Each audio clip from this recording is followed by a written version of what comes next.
بسم الله الرحمن الرحيم. السلام عليكم ورحمة الله وبركاته. يا رب تكونوا بخير إن شاء الله دائما وأبدا. معانا ملحمة إن شاء الله كروية النهاردة في أحسن دوري في العالم، الدوري الأقوى في العالم، التصوير الأقوى في العالم، التحكيم الأقوى في العالم، الجماهير الأكثر في العالم، التنافسية الأكثر والأشرس في العالم ما بين كل الفرق وما بين الجماهير، الحيادية، النزاهة، كل حاجة الأجمل والأحسن. احنا في يوتوبيا، احنا في المدينة الفاضلة. قبل ما نبدأ في أي حاجة، أنا طلبت الفيديو اللي فات، يعني طلب من حضراتكم بسيط جدا، نوصل للفيديو 300 لايك. جالي كام لايك؟ جالي 3 لايك. طب نعمل ايه؟ يعني اطلب 3000 لايك؟ ما انا لو طلبت 3000 لايك هيجي لي 30 لايك. انا عايز 300 لايك، عايز 300 لايك. خلاص نطلب 3 مليون لايك. اشترك في القناة لو عجبك المحتوى اللي انا بقدمه، اشترك في القناة، اعمل لايك، شير، ظبط الكلام. هنوصل 2000 مشترك ان شاء الله. هنعمل سحب على تيشيرت الزمالك الجديد، تيشيرت الازرق جميل جدا. اي تيشيرت اللي حضراتكم تطلبوه هنعمل سحب وقرعه نزيهه شبه بتاعه الدوري المصري بالظبط. وايه ان شاء الله نختار الكسبان. مش انا اللي هختار، هيبقى في برنامج بيختار الكسبان. اعمل تعليق، شارك رايك في كومنت على التشكيلات اللي هنقولها وعلى الكلام اللي هنقوله. خليك ايجابي، خليك مؤثر، خليك او خلي حضرتك او خلي حضرتك يعني ليك تأثير في المجتمع الكروي، في المجتمع الرياضي. قول رأي حضرتك بكل يعني عادي، بكل حرية، ملك مفيش اي مشاكل. لو الكلام ده، لو ان انت حضرتك يعني قلت رأيك في كومنت بيقل من حضرتك او بيحرق دم حضرتك، بلاش. لكن لو الكلام عادي ايزي بيزي، ليمون سكويزي، يبقى ايه؟ اعمل تعليق، ظبط الكلام عشان ما نطولش على حضراتكم. نبدا. تشكيله الزمالك امام المقاولين العرب، وغيابات بالجمله، واوسيريو شكله هيشمبرنا، وقايمه عجيبه غريبه، وتشكيلات واستبعادات، ويعني قصص ربنا يستر ان شاء الله.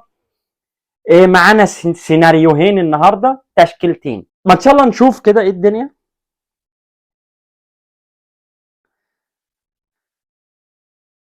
بسم الله الرحمن الرحيم. كده نخش في الموضوع على طول. انا في صوت سمعت.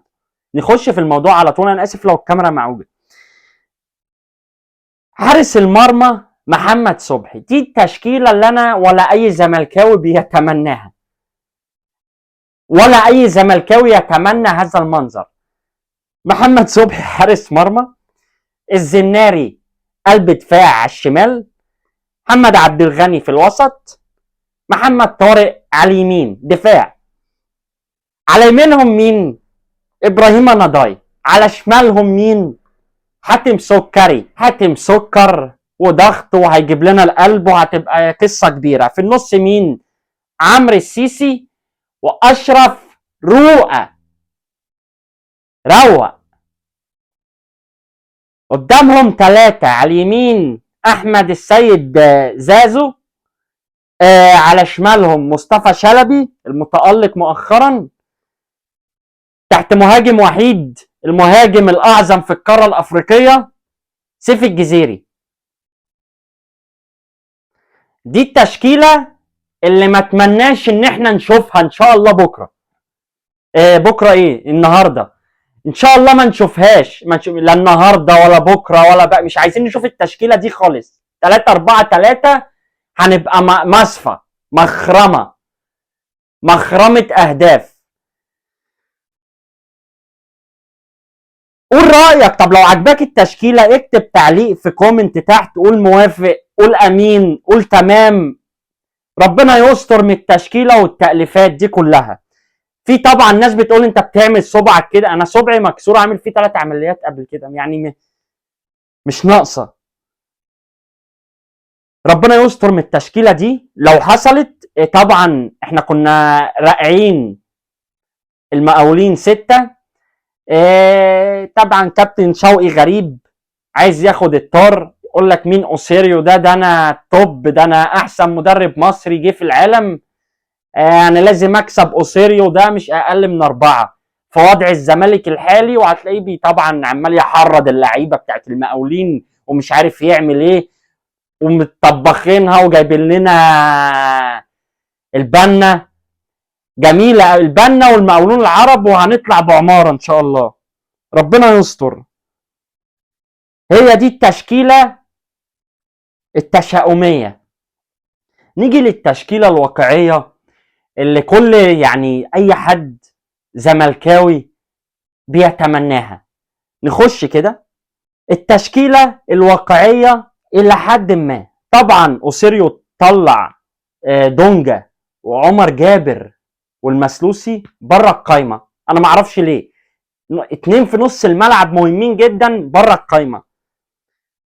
هيبقى عندنا محمد عواد بعد طول غياب حارس مرمى، قدامه قلبين الدفاع الزناري، قلب دفاع الزناري ومحمد عبد الغني. على شمالهم الاسطوره شيفو، على يمينهم نيمار. عمرو السيسي 6.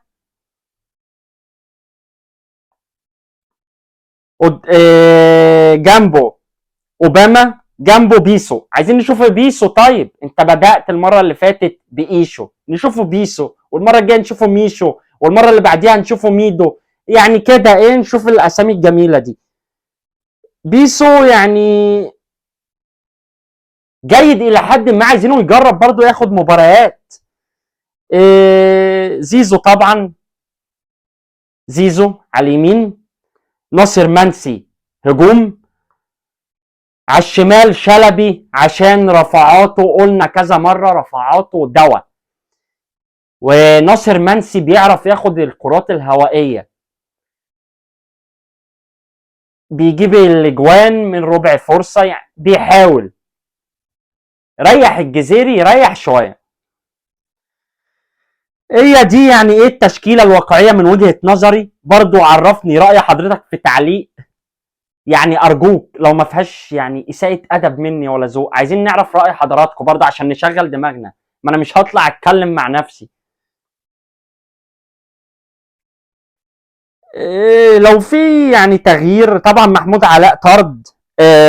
رؤى ما بيلعبش في الزمالك، انا ما اعرفش مين رؤى، ما اعرفش مين اللي حاططهولي هنا. المسلوسي خارج القايمه. سيف الجزيري يريح شويه، محمد طارق رايح شويه، ايشو ينزل في الشوط الثاني هو ابراهيم انداي ولا ايه؟ هو ممكن يعمل حاجه يعني، لو بنسبه 5% لو بدأ بالتشكيله دي، ينزل يطلع بيسو، ينزل ابراهيم انداي مكانه، ويبدل مع زيزو، يعني تغيير اماكن والكلام ده. وايشو ممكن يبقى ليه دور برضه مهم جدا، وطبعا شيكابالا. هي دي، هما دول التشكيلتين من وجهة نظري. التشكيلة الأسوأ، انا خايف منها، انا مرعوب انه يبدأ ب 3-4-3 ويعمل السيناريو بتاع حاتم سكر وابراهيم نضاي باك والكلام ده كله، انا مقلق. فربنا يستر، هنشوف طبعا ايه اللي هيتم. كل التوفيق لنادي الزمالك في تاني مباراة في الدوري، نكسب بس 10 مباريات كده ورا بعض، بلاش يعني مباريات ايجابيه. نكسب 9، اتعادلنا 1، نكسب 8 ونتعادل 1 كمان، يبقى كده ايه معانا يعني كام نقط كده جمعناهم. 10 مباريات ورا بعض تكسبهم في الدوري، حاجه 100 100. كل التوفيق ان شاء الله لنادي الزمالك والاوسيريو وللعيبه لما نشوف اخرتها معاهم، ونشوف ايه الدنيا، وحسام عبد المجيد ازاي يرجع القايمه تاني مره.